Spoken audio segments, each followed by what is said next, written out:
All right, here's some more email shares that you guys are going to receive while I'm away. Who knows where I am by now, today, what I'm doing. Probably filming, getting wet, getting sweaty, or getting dirty, whatever, all the above. Every once in a while we receive some emails from people who have done some knowledge seeking. Some may not be interested, some may think it's foolish, some may not. Some people might find it absolutely interesting, which I do. But above all, don't forget, take from these what you will or leave it. All right? That's all you have to do. If you knee-jerk to spread your own personal misery upon the world, maybe try not to. All right? Because it is a big waste of time. And all you're doing in the end is just screaming to the world that you're absolutely failing at this ride called life currently. But you can turn it around. You can always turn it around. Now listen to this. Sabe is just a small part of the bigger truce. That is the title of the email, and I can't agree more. I've said that from day one. The Sasquatch, Sabe, Bigfoot, whatever you want to call it. This is probably one of the easiest topics to deliver to the people to prove absolutely that we're being misled and lied to. Anyways, moving along with the email. Here we go. Hello, Steve. First, I'd like to say how thankful I am for the work you are doing. It is work that must be done if the people are ever to be free. When on the search for truth, always remember to bring your courage. You never know what you're going to find. Thanks, Steve, for your courage. It gives the people hope. Thank you for those kind and supportive words, my man. That's very, very kind. We're living in some dark times. Knowledge is a kept secret. And those who know or those who dare to question have been driven to the edge of civilization or worse. Throughout our false written history, knowledge has always been kept from the slave race. Today is no different. Our masters hide in the shadow, puppeteering the house slaves who are the 1%. Steve, the Sabe are just a small part of the bigger truth. You want to know who they are, but most men still ask, who am I? Without knowing oneself, how can one hope to understand the thousands, possibly millions, of other entities who live on Earth and call her home, not to mention travelers that come to explore her beauty? The Earth is and has been for millions of years an intergalactic, interdimensional space station. Earth's current rulers are dark ones, but there are many portals and ways to get to Earth. The dark ones can't guard them all, so Earth continues much as it has with comings and goings, and all the while the dark ones keep humans blinded and confused, cut off from themselves and all the world. The eternal question when seeking is, who am I? If you knew who you were, then you'd know who they were, Sabe are. Then they could trust you and not look at you with fear. The powers that be have been busy doing many dark things, one of which is cutting humans off from all that they are, putting fluoride in drinking water, calcifying the pineal gland, which is your connection to all the other worlds, your ancestors and your past lives. It is the connection to your soul. Humans are organic computers. Our DNA is programmed with O's and ones. There is already an internet that spans the universe. The ancients called this place, the spirit world. You must connect if you are to ever truly know. Decalcify your pineal gland. Practice astral body meditation. Go, and with a humble heart, find the elders. Some still remember, and there are some who can set upon you the path. When the student is ready, the master will appear. I heard you say, Steve, in one of your videos that we live many lives, but it is awakening to that which has lived those lives, that which you truly are. Gaia is shifting into higher frequencies, and soon there will be a great awakening. This is what the dark ones fear, the people waking up. These dark ones have created their own internet. This low-frequency weapon attacks our mind, body, and soul. Now a global virus, which they too created, produces more fear, also keeping our frequencies low. The vaccines they are giving us now are more of a just the same, dulling our senses and will. All the world is their stage. Media and politics are their tools. Lust and fear, their concubine. Let them struggle. They're desperate now. Their time is almost up. Have faith, my family, and hold on tight. We must travel through darkness to get to the light. Mitakeyue, Oisin, and Hokahe. Poem 1. awakening to find the night not so dark and the silence not so quiet. As I take a moment to reflect upon the things I now feel, I come to realize the veil is gone again. Stretching forth my limbs, taking all things in, this is where my journey begins. Remembering I can see without my eyes and feel without my skin. As the memories of the past flow into the present, I can see the future, and as this great trinity unites within me, I come to understand all is as it is supposed to be, and this great destruction, which is happening in this time of darkness, will soon end. As night turns to day and the shadows will recede, and a new day, a new age will begin. Manly P. Hall sums up the rest of what I've had to say today. Quote, we are citizens of eternity. We are the very life that in the beginning moved upon the face of the deep. We are that shining power that walked in the garden with the Lord. And we are the seraphim and the cherubim and the choirs of the ineffable. We are not gods. We are God exiled for a little while into the forgetfulness of ourselves, yet soon to awaken to the full measure of our splendor. End quote. Quote, only in truth is there sufficiency, only reality is there power. The unity of life is man's great truth. All else is of little moment. We are immortal, and that our souls tomorrow may be at peace, let us rebuild our civilization. Let us establish our government of realities, our commonwealth of the wise. We as citizens of today are also the citizens of tomorrow. We are the life that shall throb in the communities yet to come, and we are the voice that shall speak in the senates of an unborn day. To that great life which is our true self, to that tomorrow which to us must ever be the now, let us dedicate our inner selves and achievements of our external natures.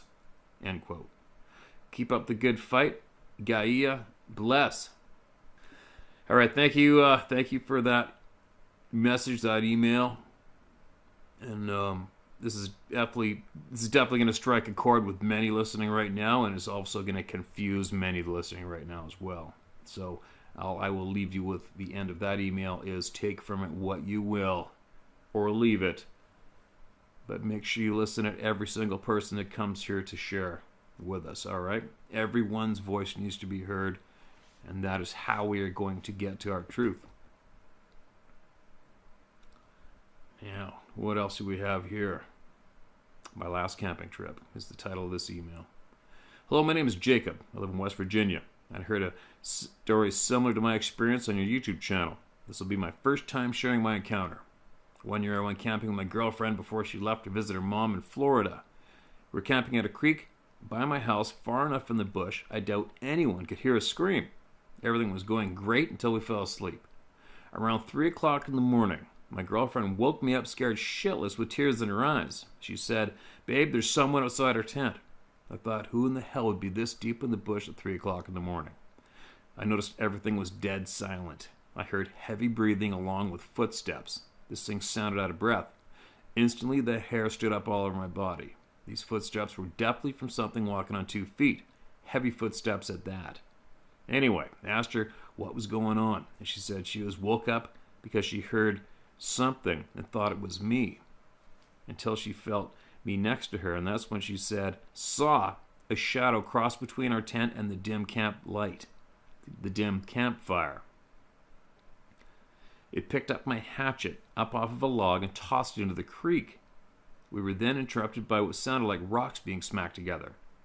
Then, this is what really got me shook up. We heard a whistle that sounded melodic, but no human could sound like this. I can't describe it too well, but it's forever stuck in my head. Whatever this thing was had to be close, anywhere from 15 to 20 feet. I decided we'd run to my house. I should mention my nearest neighbor is 2 miles down the road from my house. I'm actually tearing up just thinking about this experience as I write you. I got out of the tent, looked around, and didn't see a damn. I heard a log snap that sounded like a gunshot followed by a tree being pushed over. That's when I told my girlfriend we should go now. We left everything and ran, falling and stumbling in the pitch black. This thing was following us. When we'd stop, it would stop. Eventually we got back to my house and talked about what had just happened. We were in shock. I'd say an hour later my back spotlight was triggered, followed by a big bang on my window. This thing was fast. We eventually called the police and made a report after they searched around the house. I'm a hunter and an avid outdoorsman. This was nothing I'd ever experienced in 24 years. If you need more information, I can send you a copy of the police report. We never told anyone about this, not even my daughter.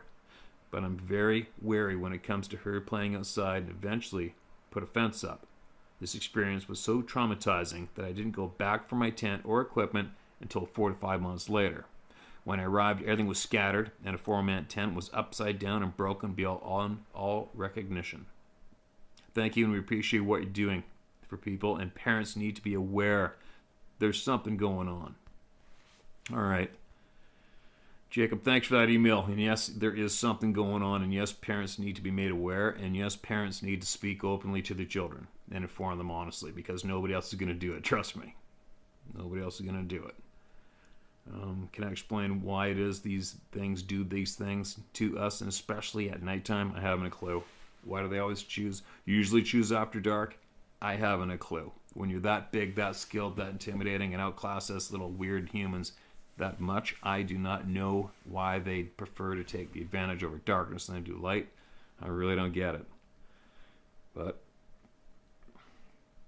here's another one. Thanks for writing in, man. And if you want to send in any more to help the people, you think it'll help the people, go ahead. All right? You're very welcome to just keep it flowing.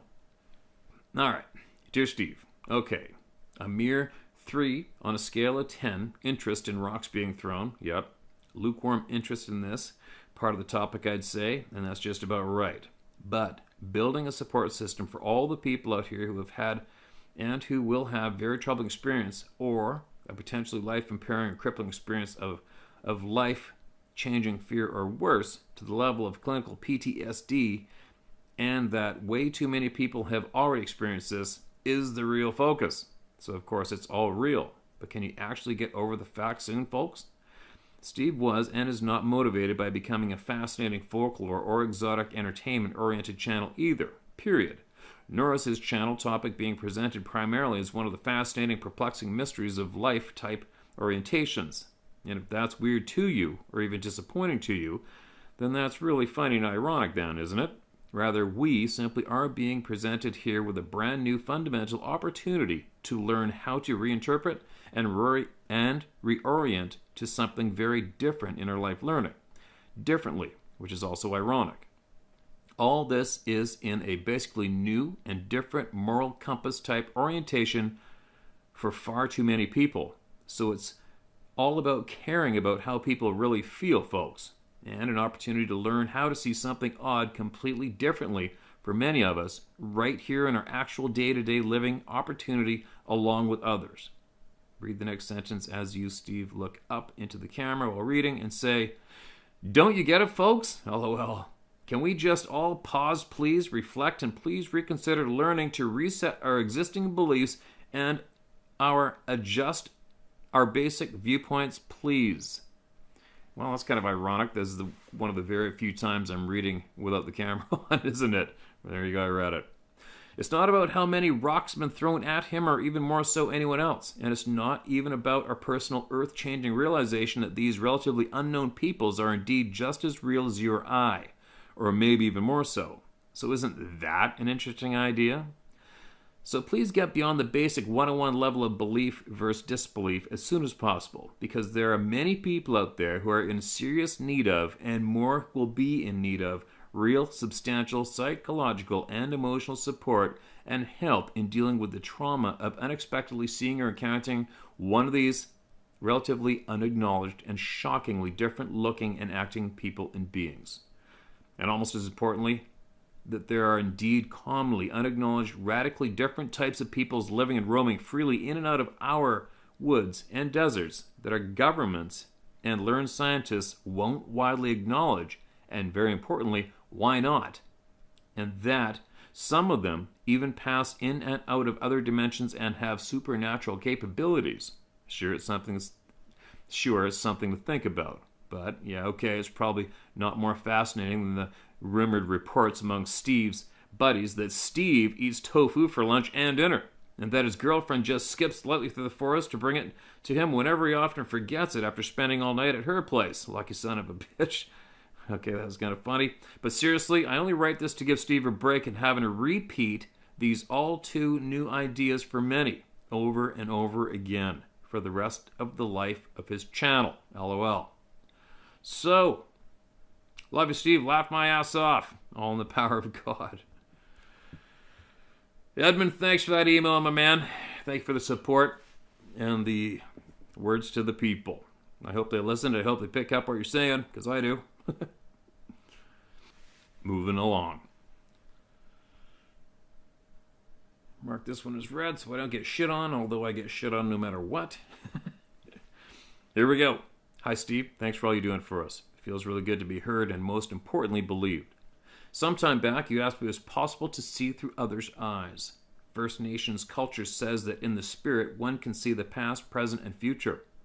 After experiencing the following events, one First Nations man made me a believer. I've been a healthcare professional for 36 years.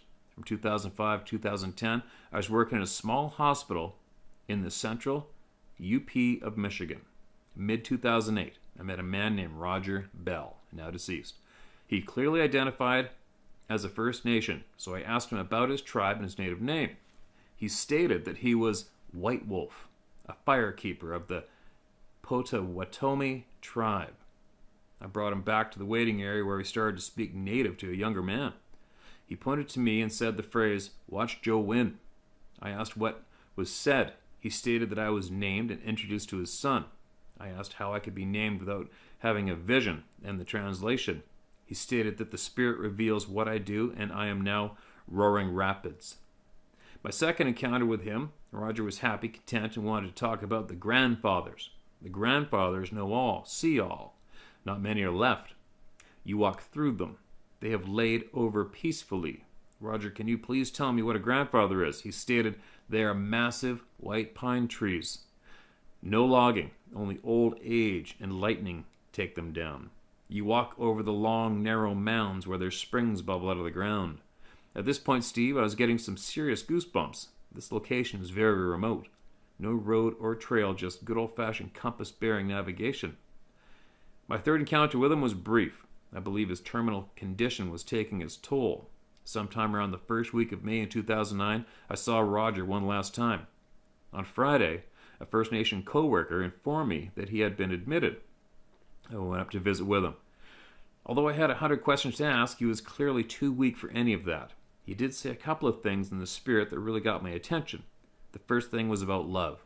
He said that my love is water on the rocks. The sound is so beautiful, it cannot be described. The second thing was about the grandfathers. He kept repeating that he was going where I go, to see the grandfathers, young and old. The next morning I headed out to the woods and decided to make a loop 200 to 300 yards around my hunting area. I knew that I would be able to see more in the thick areas because the leaves were not full yet. I came across a winter deer kill that was picked clean. It had to have been some tough wet going, so I decided to do a half circle to higher ground and take my safe out southeast heading. While checking my compass, wind direction, and sun position, I noticed a lone white pine about 25 feet high. I could not see the mature seed tree. I started to scan the horizon and make wide circles around the tree.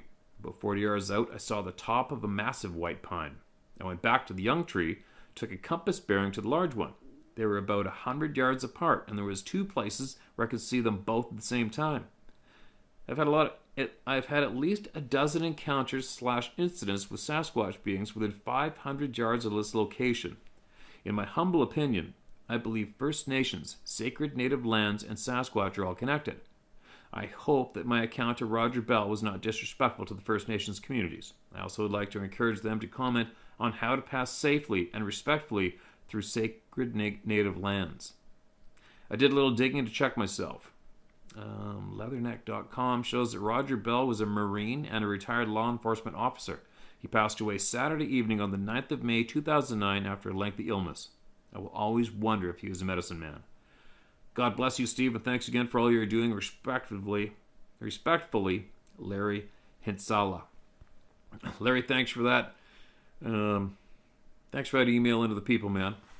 Absolutely enjoyed reading it to everybody, sharing it, and without a doubt, those connections you question exist, but they also go a lot further, where we are all connected. We are all connected, all of us and everything. I'm Absolute firm believer. No one's left out unless you choose to be left out, as far as I'm concerned. But anyway, moving along to another one. Summer of 1979. Hi, Steve. The following story has nothing to do with Sasquatch, but a story you may find interesting nonetheless. It was summer of 79. My dad and I were on the back road somewhere on the shores of Georgian Bay, where we were hauling a trailer full of crap to the dump when we came across something in the middle of the road I'll never forget. Ahead of us, there was a car stopped on the opposite side of the road with its hazard lights flashing and a person standing beside a huge mound of what looked like dirt blocking both lanes. As we got closer, I remember the look on my dad's face. Holy F! It was a living, breathing Ankylosaurus, or so I thought. It was a snapping turtle. My dad estimates around 500 to 600 pounds in weight and a shell of approximately 5 feet in diameter. I never knew such a thing existed, and as far as I know, they do not grow anywhere near that size. We got out of the truck and walked up to this thing. I could see the other guy on the opposite side of the turtle was stunned, mouth agape. He didn't even acknowledge our presence. You could see underneath the mud and vegetation still in his shell, numbers and letters, kind of like serial numbers, painted on its shell. People know of this giant ancient creature, and they've been tracking it for a long time. I assume by MNR or someone else. Spikes 3 inches tall along the spine and perimeter of its shell. Spikes 5 inches tall at the tip of the tail, tapering down to 2 inches at the base. 1-inch spikes forming its eyebrows. It's an image that has burnt into my brain since the age of 7. The three of us stood there and watched this thing lumber its way into the thick swamp. My younger brother, who works for the government, MNR, could not find a shred of info on this turtle/Ankylosaurus, but there are 3 people I know who have seen it for sure, and whoever painted those tracking numbers on its shell. That's my story. And needless to say, I always look twice before diving in Georgian Bay. Feel free to use my name. In best regards, Dwight Riley. Dwight, that is the first time I've ever read anything even remotely close to what you shared with us. I haven't a clue about any other history of that story or sightings from anybody else, but it sure sounds absolutely crazy and insane to see something like that in their frickin' road today. So let's possibly hope that maybe someone else out there is absolutely familiar with this, and if they are, well, you know what we're going to say next. Email it into us and share what you know, all right? Because that is absolutely something else, and of course, everybody's going to say, why don't you take a damn picture, right? So,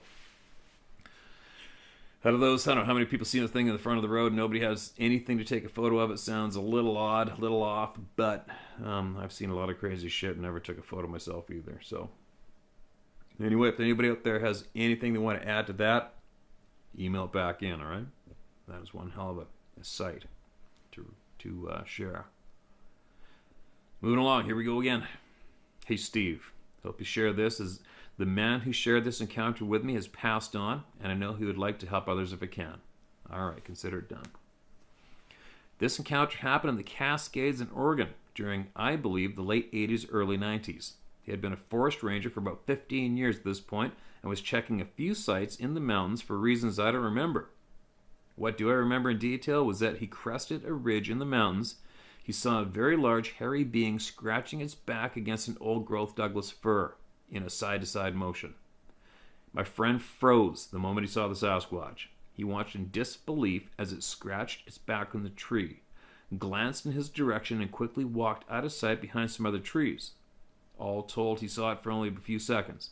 After a minute or two, he walked over to the tree it was scratching its back on and found a wad of hair stuck to the bark. After checking the tree for a height comparison, it was over 8 feet tall and cinnamon brown. He took the hair sample back to his house and then made a brilliant decision.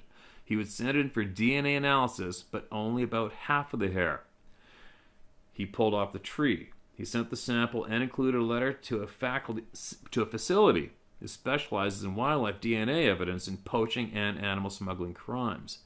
In the letter, he said he saw a larger animal scratching itself against a pine tree, but he did not allude to it being bipedal or anything even close to the sabe. A few weeks later, he got a response back. The facility said the animal he saw was a large cinnamon black bear and that they returned the hair sample. The hair enclosed in the response was a different sample. He compared the remainder of his original sample under a microscope to what they sent him. They returned him a tuft of black bear fur from a cinnamon bear. Under a microscope, the two samples looked completely different, so he knew the government was lying and covering it up, so he didn't press the issue and kept his mouth shut. This man knew bears exceptionally well. He had a few dogs for hunting black bears and has had to sew the dogs back together on several occasions, including sewing half his dog's tongue back in once. Youch! He knew what he saw, and it certainly was no bear. He finished out his career and retired, but kept an eye out from that day on. Thank you, Steve. Stay safe. Best of luck with the move to the new place, Ron. Okay, Ron, thanks for that share. And, yeah, it's interesting. I mean, as far as I'm concerned, the DNA thing's has already been done. There's people I know who have done it numerous times. It's been done. We all know the results. End of story. Moving along. I would not even be remotely curious as to where the other portion of hair is that he saved. I don't give a shit. It's obvious what's going to happen if you submit it to the wrong people. And even if you manage to get people you trust to do the DNA analysis, they submit it to the scientific community, it's going to get the gong. It's already been proven. Whoever the powers that be are, they will not allow this to be recognized at this time. They just won't, and they're going to put 10 times more effort in to stop us from succeeding in that physical proof for the public. It's just not going to happen. And that's why I always say, well, kick the pricks to the side. Who needs them? I don't give a shit. The people are the strongest force on the face of this planet. They just don't know it, the majority of them, right? That's why this channel is blowing off the frickin' charts. That's why there's around 7 million views a month with both my channels combined. It's because it's for the people by the people, right? Screw the people who snub the DNA. Screw them. Screw them. Kick them to the curb. They don't count. You stick with the people. We know what we know. We know what we see. The key is to keep speaking openly about it with confidence and sharing with each other. Obviously. Right? That's what we're doing. Look what it's doing for the topic. It is blowing it up. But that's what it would do for any topic on the face of the earth today. If the people are listened to, shit gets heard and shit gets real. If the people's voices get suppressed and we give that power to a small handful of people, well, we get screwed. That's all there is to it. But anyways, babbling a little bit. Moving along. Oh, I got so much stuff to do before we go. And obviously, by the time you guys hear this right now, I'm gone. I've been gone a while. But keep them coming. Keep them coming in. Share my story at howtohunt.com. Tell my story at howtohunt.com. Keep them coming in and keep the people talking. All right? Keep everybody talking. Nobody gets shut up. No more.